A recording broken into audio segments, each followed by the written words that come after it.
नमस्कार मैत्रिणींनो, कशा आहात? परमेश्वराची भक्ती करत राहा, खुश आणि आनंदी नक्कीच राहाल. तर आज सफल एकादशी, वर्षातल्या अनेक महत्त्वाच्या एकादशींपैकी ही एक एकादश आहे. आपल्याला पितृदोषापासून मुक्तता मिळवण्यासाठी आपण एकादशीचं व्रत नक्कीच केलं पाहिजे. पण एखाद्याला नाही जमत करायला, तब्येतीमुळे, वयामुळे, वेळेमुळे. पण आपण मग त्यासाठी म्हणजे प्रत्येक रोज नाही जमलं तरी प्रत्येक एकादशी दिवशी आपण विष्णू सहस्त्रनामाचं पाठ जरी केलं तरी आपल्या आयुष्यातले पितृदोष, वास्तुदोष सगळे ग्रह अनुकूल होतात आणि सगळे पितृदोष वगैरे हे निघून जातात. तर आजच्या दिवशी हा दिवस इतका सुंदर आहे भगवंताची भक्ती करण्यासाठी. त्याचबरोबर हा दिवस मनोकामना पूर्तीसाठी सुद्धा अनेक उपाय आपण ह्या दिवशी करू शकतो.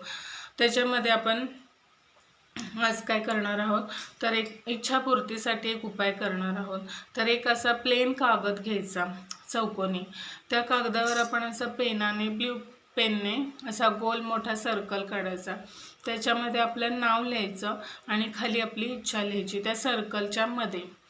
हे लिहिल्यानंतर आपण तो कागद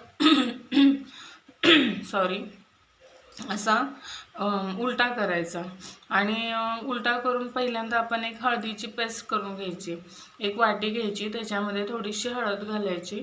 हळद ही गुरुग्रहाची कारक आहे.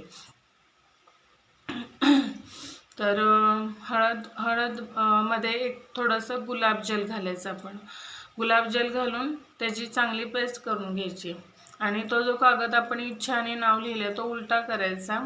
त्या हळदीमध्ये, पेस्टमध्ये आपण हे करंगळीच्या शेजारचा अनामिकेचं बोट घ्यायचा, त्या पेस्टमध्ये बुडवायचं आणि एक टिपका द्यायचा.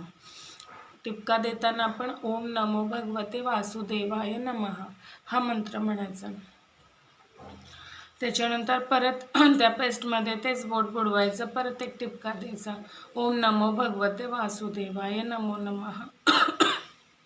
आपण असे 108 टिपके द्यायचे, म्हणजे 108 वेळा आपण ओम नमो भगवते वासुदेवाय नमःचा जप करायचा, म्हणजे आवाहन करायचं. त्याच्यानंतर तो कागद ते सुकून द्यायची ती पेस्ट. त्याच्यानंतर तो कागद आपण असा उलटा करून फोल्ड करायचा.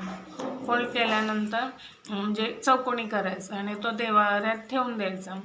देवाऱ्यात ठेवल्यानंतर आपण